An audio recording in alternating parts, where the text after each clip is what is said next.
Maya, what happened? Oh my god, Aishi, it's so hot outside. I am sweating a lot.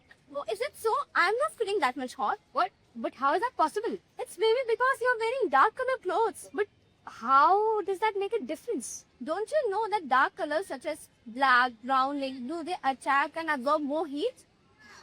I do not know that. I need to do. Wait, let me try an example. See, this is an activity. I have taken a white sheet and pasted some light color crayons and dark color crayons. Now we'll keep it under the sunlight and we'll see that which one melts first. Alright.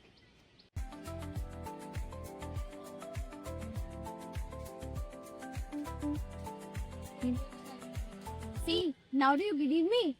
Yes, I believe you. What? Like the dark colors are melted, but these light colors did not. I told you, right? Yes.